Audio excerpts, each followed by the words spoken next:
Hey,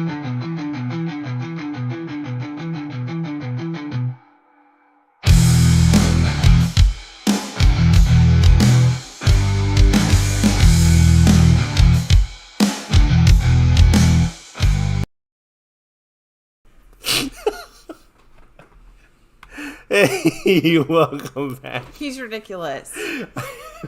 I'll just have to say that. to another episode of Not Enough Thumbs Live. Not enough patience for this one. Just saying. We have had a very busy day today, guys. Very busy, and I was literally falling asleep just a couple minutes ago. So I said, we better get on now before today is before history. tomorrow, yeah. So very, very, very busy week this week. We did not have time to watch a whole lot. One of the shows that we have on here, you can decide if you think it's fitting for cooking or not. What's that? We'll get there. Oh, okay. So anyway, we have 3 for you today. So not a whole heap of movies, but Well, we knocked them all out today, right? knocked them out. 2 of them today. So the first one is Christmas Cupcakes from 2018. So I know we've been watching a lot of baking more so than cooking, which that's okay, right?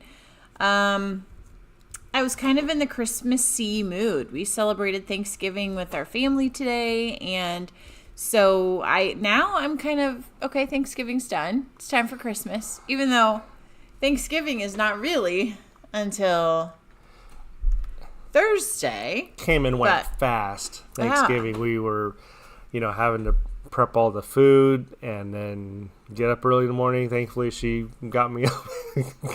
Alarm went off. He kept snoozing. Sure did. And I said, your alarm went off. No, I set an alarm. It already went off, and I was on automatic. Automatic sleep. And then I was processing her question. Did you do the meats? And I'm thinking, oh no. What time is it? Oh, it's okay. I set an alarm 5 minutes ago. Mm-hmm. Yeah. And his second alarm went off. The one that's if he missed the first one. Yeah. There's an eagle nearby. There's an eagle. That's my alarm. It's from Angry Birds Christmas 2. Cupcakes. It's so funny.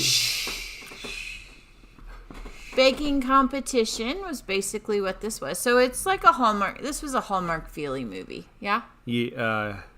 It felt Hallmarky. Yeah, for sure. This one had the judges, right? So it wasn't technically Hallmark. It was Prime Video, but it felt Hallmarky to me. Yes, it had 3 judges, and there was a baking competition, and they would give the contestants a theme. So in this one, the theme was cupcakes. And each day they had a special ingredient that they had to incorporate into their cupcakes. So like Iron Chef, but with cupcakes. yeah. So the first day, what was the first day? Dang it, I don't know if I'm gonna remember all the days. Well, anyway, 2 of the days were ingredients. The last day was family. Was the ingredient. So what they were getting at is it's not just about the ingredients that you're putting into it; it's about the heart that you put into it. Which kind of they touched on that in another one of our movies, which we'll talk about when we get there. There's something intangible, yeah. So, basically about these 2 sisters that are trying to save their family bakery. Their father had died. He ran the bakery, and he wasn't great with money, so they were kind of in a lot of debt with the bakery. So they figured they were going to have to sell, but winning this contest would pay off their debt, and they would be able to keep the bakery.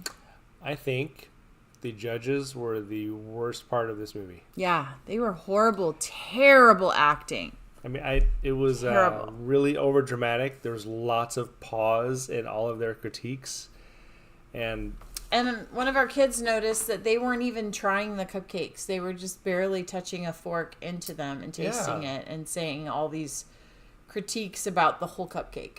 Or there's no way. They didn't even take a bite. They Exactly. They couldn't taste the dessert or the cupcake completely, so there was no way they could have given a fair, critique. Yeah. So the two sisters did not win, but they realized that family was the most important and that they would somehow get through and figure it out. That's a wrap. That's right. So that's the basic gist of that movie. Did you watch any of it? Part of it? No, I was washing dishes, but the judges caught my ear. Yeah. And it was really bad. Really bad. This is probably a 6 out of 10 for me. Oh, so is that at the recommend threshold? It was decent, but the judges were annoying. They stood out for sure. Of all of the. It had a decent story. Characters. Okay. It reminded me of another one where this bakery or shop was about to get foreclosed or something like that, and then I think somebody else ended up buying it. I've heard the story before. I mean, this is probably 80% of Christmas movies. Yeah. This theme right here. Yeah. But usually there's a romance. Hence our number 2. Which is A Sweet Christmas Romance. Wow. Not gonna lie, it auto-played after the Christmas cupcake. It's a little on the nose. This is from 2019. This one is about a local bakery, and the bakery owner was wanting to retire because she now has a boyfriend, and she wanted to retire and have time to spend with him and not worry about running the shop all the time. So she was going to sell the bakery, but she decided to have a baking contest instead to decide who she would sell the bakery to. And one of the tasters was her son, who really, bless you, was not a fan of handing over the bakery to somebody else. Yeah, he just wanted to sell it. He didn't want to. And so he was kind of threatened when it was going to be determined by a blind taste test. There was kind of I just realized that there was I guess it didn't have to be closed, but the son and then the other girl that kind of liked him. That didn't kind of, yeah. So she, the other girl who was the other judge. So there was 3 judges. One was the bakery owner. The second one was her son. The third one was a girl who had worked for her for many, many, many years. Also, one of the ones who entered the contest used to work for her long ago when she was younger. So she kind of had that emotional connection to the bakery. But she was a food stager, decorator? Food. She stages food for different companies and stuff, magazines and such. But she really didn't want to see the bakery to go into the wrong hands, so she wanted to be in the contest for the bakery, even though she didn't really bake. So she had to learn how to bake for this competition so that she would have a chance to win. Yeah. It ended up she fell for the one guy that was in the competition. She fell for him. He already worked for a French pastry shop in town. He didn't have the upbringing that she thought that he did, and so that's a little bit of a twist in the story. And there's a little bit of I'll call it like the gift of the Magi kind of ending at the end, where they each approached Miss Rosa saying that the other one should win. So that was kind of a sacrifice. Yeah. It reminded me of that story. We're not gonna give a spoiler and tell you who wins. You gotta watch it because this one was actually a pretty good story with pretty decent acting. It's a would recommend. We did say, we did call out cheese a few times. Yeah, a couple times it was a little bit over the top, romance cheesy. Yeah, But I mean that's typical in these Hallmarky style movies. Comes with the movies, but it's not. It's not horrendous. We've watched some really bad ones, and we'll let you know. So I would say for a Hallmarky style Christmas romance baking show, this would be an 8.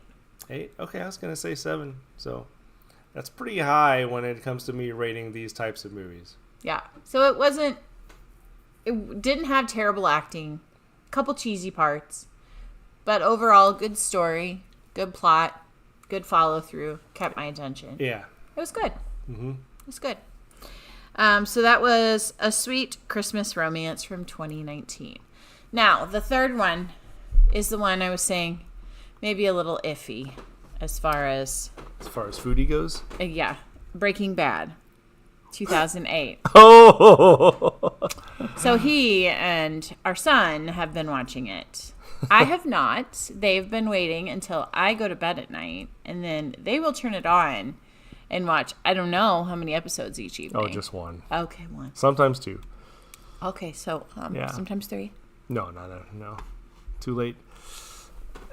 So I can't really talk on this one a whole lot. What I have seen was not anything I enjoy watching. So, and guest and I will do our own critique of this when we finished it. We are currently on season 5. That's the last season. And we've just been watching it. So how would this relate to cooking? Because he said, this is totally cooking. It's cooking. It's cooking up a little something shouldn't be cooking. They use the word all the time. How could this not fall in the theme? They cook. They cook blue sky. They're cooking some meth, they y'all. They cook the blue sky. It's meth. They mething people out. See why it's not a movie I consider enjoyable? Yeah. It shows... The dude is a science teacher. High school science teacher turned meth lab. But was dude a genius. Genius blew up a stankin' car. He did. So that he didn't have to bring it back and tell him that he tore up the bottom of it. Oh, yeah, because he was doing donuts in the parking lot and then ran over... Being an idiot. Yeah, he's super smart. Yeah. He did do some really dumb things. Very dumb things. He could never let go of his pride. That was one of his huge problems. He busted into a business through the glass door, talked to the person inside, and decided to go back out through the break instead of opening the dang door from the inside. Wait, what? When he busted into Saul's place, and it was the woman in there. That's right. And he said he's gonna pay her back. He went back through the broken part. He had control of the door. And she was about to extort him for $10,000 to fix the door, $20,000. He's an idiot. So the story does do a good job of taking this guy through his highs and lows, and the depths. I'd say more lows than highs. He is he's not the good guy. The lead guy is not the good guy. He's the guy that you're kind of rooting for, but there are other actual good guys in this movie. But the interesting to see is just... And this is his 3rd time through the series. Might I add that? Seeing this guy having to face real tough decisions and, yeah. And that he's the pairing with, now I can't even think of the guy's name. Aaron Paul and the guy from Malcolm in the Middle. He played the dad from Malcolm in the Middle. He cooking meth. And framing a car wash as his income. Sorry, but a car wash is not going to bring in hundreds of thousands of dollars a day. I mean, this guy had a family. He had a high school son and a baby. A high school son with disability, I might add.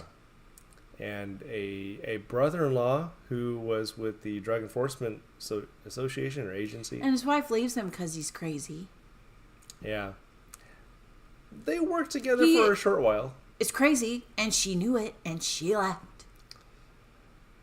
She did work with him for a little while. She knew it, and she left. The man was nuts. So might I add another situation? Yeah. Which one? Face, you made the Michael Bolton face in Office Space. Such a dumb show, in my humble opinion. I've only watched bits and pieces of episodes. I don't think I've watched a single whole episode. Well, I like how the show does show the reality of drug addiction and the impact death around on family. Yeah, it just yes. It tears people and families apart.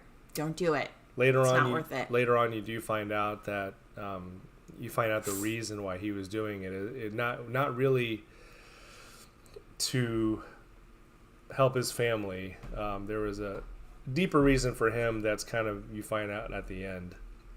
One of the final scenes. So selfish reason.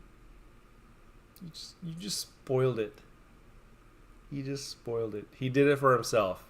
He didn't do it for his family. I didn't even see it, and I could tell as just he always by claimed. the bits and pieces of episodes that I watched. I haven't even seen the last. He did it for himself. That was one of the time. And Skyler, the lady that played his wife was. They're all great actors, but the look on her face when he finally told the truth was a pretty big deal. Yeah. It's a roller coaster, and the show does a good job, kind of like Walking Dead did, was just leave you at a cliffhanger at every single episode, so you're always wanting to watch the next one. And when it's streaming, you could do that, but at the time when it was playing in, what was this, 2008, you had to wait. It's on the screen. Oh yeah, there it is, like magic. Highly recommend. 9.5 out of 10. I won't rate it. So also, Better Call Saul is good, and so is El Camino. Yeah. All related spin-offs of this one. Yep. Everybody's gets an ending to their story. All right. So that is pretty much a wrap for cooking. We probably aren't going to get any more cooking shows in before the end of November. Maybe it'll be a combo week. I'm not sure. We'll have to see. But I will tell you what December is. Ooh, we're going to find out now? Yeah, sure. Why not? Ooh, what is it? Book 2 movie. Ooh. You knew that. Don't act surprised. No, I've been reading books all year. I know, but I really do forget. He doesn't read, so you're going to get no commentary from him on the book part of things. I do audiobooks. No, he doesn't. I do. I've been listening to 1984. He does one audiobook. In the 20-something years I've been married to him. He's read a survival guide and step-by-step instructions. I like technical books. It's hard for me to read fiction or anything else. I just want to know how to do stuff. I know he's reading 1984. Listening to 1984. Oh, my bad. Yeah. The narrator is something else, man, but he was the perfect narrator for it. For such a dystopian movie. Book. You're reading it. Yeah. Yes. Okay, there you have it. Come back for our Tuesday movie review on Tuesday. We will be driving, but we will have it posted ahead of time. So we'll have it scheduled, and so it should go live. It's a good one. We will be traveling, so yeah, jump on there. It's a big one. Yeah. Yeah. Yeah. Yeah, it's by Guest and me, so. Yep. So check it out and see what it is. Friday faves is the day after Thanksgiving, so we probably, not going to lie, not going to have a Friday fave. We got a lot going on that day, family stuff, all kinds of good stuff. So no Friday fave this time. I try to do some quick shorts. Okay, well, maybe there will be something then. Just, we'll see. or just sprinkling them out throughout the week, maybe. We will do our best to get in a live next weekend. We will be traveling, so it may be a quick, hey, we watched a couple movies. Here you go. If you don't see this in the background, then it's because we're on the move. We're in our portable studio. But check it out. Like, subscribe, and ding it. Again. And then check us out on Tuesday. Thanks, guys. See you next time. Bye.